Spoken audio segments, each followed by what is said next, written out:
home constituency of the late Nicholus Biwott, and our reporter Elvis Kosgei is there. As you're speaking, good afternoon, Elvis, and how's the situation like on the ground? Many thanks, Yusuf Ibrahim. There is studio here at Kaptarakwa. Remember, this is the Chebior village where Nicholus Biwott was brought up. And with me, you can see residents are still coming to terms with the sudden death of Nicholus Biwott, who was the former cabinet minister in the Moise government. And with me, I'm now joined with Elgeyo Marakwet Senator Kipchumba Murkomen, who is the senator from this region. We are told today Nicholus Biwott is no more. Yeah. What does this mean to you? Is the Senate of this region? First of all, on behalf of the people of Elgeyo Marakwet County, on behalf of the community here in Kaptarakwa, Kita, and Chebior, I want to send my utmost condolences to the family of the late Honorable Nicholus Biwott, and to say poleni sana to the people of Keiyo South, the people of Kaptarakwa Ward, the people of Keiyo South, and Elgeyo Marakwet County and Kenya at large. Honorable Nicholus Biwott was a great leader that we had not just in this community but the country at large. I had the privilege of competing with him in 2013, but before that, even when I was a student at the university, he used to be the person that used to guide most of us who were in the university at that time, give us an opportunity to learn what's happening in the country on matters leadership, and he has developed so many institutions in this area. You know, courtesy of him, we have so many schools that are flourishing here.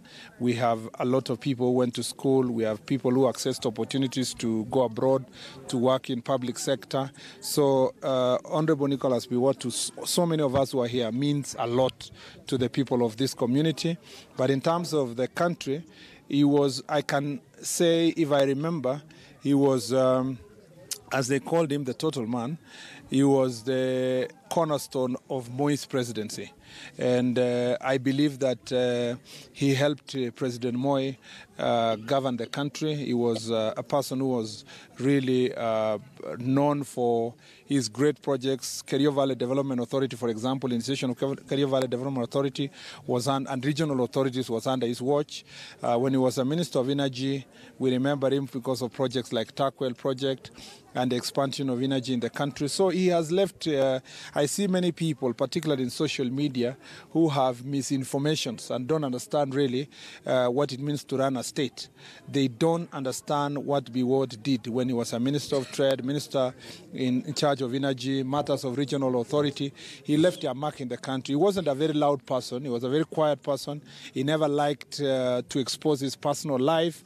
He never liked to talk much about himself, but the things he did for the country will live for a very long time. Okay. Senator Murkomen, let's talk of his political life. Remember, in 2002, he ran against Jackson Kiptanui, who trounced him. And in 2013, it was a grueling battle between you, the Elgeyo Marakwet senator now, and then Nicholus Biwott ran unsuccessful against you. First of all, it's not 202.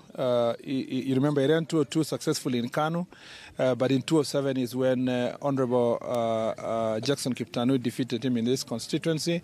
But he remained a gentleman. You remember when so many people still thought he was going to complain about his loss to Kiptanui, he was among the first people to say, let's support Honorable Kiptanui. When I defeated him in 2013, he went public and said, we have only one senator, I will support Senator Murkomen. I will always remember him as a gentleman. When we competed, I never felt that he used his previous position of power or resources to disadvantage our competition. We had, even when we were in meetings, he never really belittled me. He recognized that I was a strong challenger, but he accepted as such. And after the elections, he congratulated me. If you remember, we were together in so many functions. Just the other day, he invited me to be a chief guest to come and fundraise in Biwott Secondary School, where I worked hard to bring a fairly good amount of money, and he was very impressed because, he announced here in his village, just here next door, that he was fully behind our leadership, not just me, but all of us who are already elected in office. And therefore, I think if there's something Honorable Biwott recognized and showed to many of us is that politics is a competition. There's a winner and a loser, and when you win or you lose, life goes on. And the other thing, I am happy that even after losing 2007 and 2013, he continued in public, supporting the public, coming home here, fundraising for churches, fundraising for schools. I know about 2 or 3 fundraisers that he invited me in person to come and aid him or assist him to complete certain projects because he really was part of public life. We have been told that he has been ailing for a while, but in spite of that, he was a strong man. He was also humorous in his own way. We were together in the funeral of the late Makto, and Kenyans will remember what he told all of us. And he used to speak, he spoke that day very candidly. And so as an elder, we want to thank God for the years he lived. It's not easy for so many people to reach 77 years and above. We thank God for that, but we would have loved to still have him to continue giving us guidance.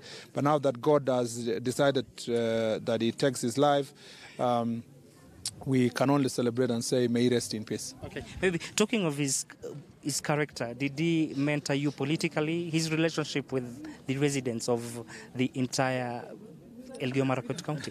I grew up as a young boy singing for Biwott.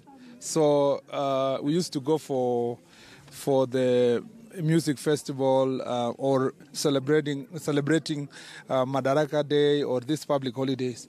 And in this region, in the entire region, the first person you needed to mention in your songs, you sang for Moi, you sang for Biwott. So we lived knowing that there was a total man. There was a karnet, as you know, he's called locally here. A karnet means is a chuma. Yeah, it was an iron steel. It was steel, actually. It was a piece of steel, in the sense that he withstood so many political challenges around here. And those of us who grew up knew that we wanted, and as I used to say, even in his presence when we were campaigning, I used to hope that one day I can reach that political stature that he did. And so, even if it was not on personal basis in terms of mentorship, but he was an inspiration to so many of us who learned a lot about leadership, politics, and public service through him. Okay. Lastly, your message to the family of the late Nicholus Biwott. To his family, his wife, his children, his community, cousins, brothers, I want to tell them that thank you so much for giving us such a great leader. And to add by saying that I condole with them. I wish them God's grace, even at this very difficult time, and that the people of Elgeyo Marakwet, including us who are in leadership, will stand with him, with their family, with them to through this time and period, and will do everything possible to facilitate his final laying of them to rest in peace, and that it's the wishes of so many people of this Elgeyo Marakwet County to be given that opportunity to come and pay their respect for a leader who actually was in leadership in Keiyo South for over 30 years and who is renowned in the whole of Kalenjin community as one of those Kalenjin elders that we are very proud of, and also as a leader in the country. As I've said, there are a lot that has been said about him. Maybe there's only one thing I need to mention for all Kenyans is that, and in particular to the family and people who are close to Honorable Biwott, we miss a lot when we don't have any written story about the great things these people do. And I believe that in the fullness of time, or people who had closer relationship with him and who worked with him may help us to put something in writing so that it can assist as many of us as possible and many other generations to learn the challenges and the successes of leaders of the caliber of Honorable Nicholus Biwott. But for now, we want to say rest in peace. Okay. Lastly, Senator, before I talk to Wananchi, what does this mean in Rift Valley politics? And also, you forgot to mention that in 2013, it was the Goliath and you were David in that grueling battle. Well, I think from 2013, the leadership in Rift Valley was slowly being handed over to another generation. I suspect there's a generation somewhere here which was a little bit jammed, but our generation now, I believe, you can see Nicholus Biwott came to Parliament the same time with Henry Kosgei, and they became ministers the same time. Franklin Bett was in that generation. So all those generations, you can see, they did their bit for the country. Those of us who have now come, you can see, Elgeyo Marakwet handed over from the generation of Nicholus Biwott. You can have Senator Sang in Nandi, Senator Cheruiyot in Kericho, Senator now Cherargei in Nandi as well. So I think there's a generation now that's coming up. I feel responsible as a person within that generation, and we want to promise the country that we will learn from the mistakes of our elders. The generation of Nicholus Biwott did what they did. We will learn from what they did positively and enhance that. We will correct the mistakes they would have made. And we will also be ourselves, because God created each one of us so that we can contribute to the time we are in this world, for the period will be to make a difference. And whether you're at 80 or those who have passed on at 30s, what is important is not the number of years, like Abraham Lincoln said, that you live. It is the life in the years that you live that is very important. Okay. Many thanks. Yusuf, before we talk to Amimo there in Nairobi, let's just talk to mwananchi here, just to paint a picture. Unajihisi kivipi kuhusiana na kifo cha ghafla cha Nicholas? Go live back there to Elgeyo. Actually, Keiyo South, that is in a village called... Lilian, can you remind me the name, please? Kipketer. Okay, quite a mouthful there. That is the home village, or rather the village